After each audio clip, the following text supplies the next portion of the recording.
Évitez de dire professa. Évitez de dire prophétise. Vous ouvrez des portes noires sans le savoir. Je vous salue au nom de Jésus. Que Dieu vous bénisse abondamment. Je voulais dire à un enfant de Dieu de faire très attention. Je voulais réveiller un enfant de Dieu pour lui dire de ne pas céder à n'importe quoi. Pourquoi? Parce que c'est très dangereux de faire l'œuvre de Dieu de la manière du diable. Beaucoup sont dans ce genre de pratiques consciemment et d'autres serviteurs de Dieu sont inconscients de la manière dont ils servent le diable. Dans la spiritualité, il y a des portes et il y a des codes.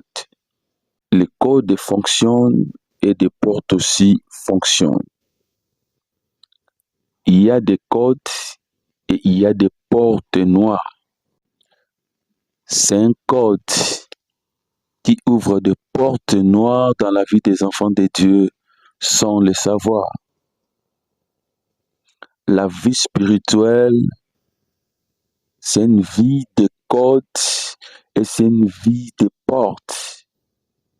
Vous imaginez lorsque même Jésus disait à Pierre dans le livre de Matthieu 16, dans le livre de Matthieu 16, versets 18 à 19, Jésus a dit, et moi, je te dis que tu es Pierre et que sur cette pierre, je bâtirai mon église. Et que les portes de séjour des morts ne prévaudront point contre elle. Je te donnerai les clés du royaume.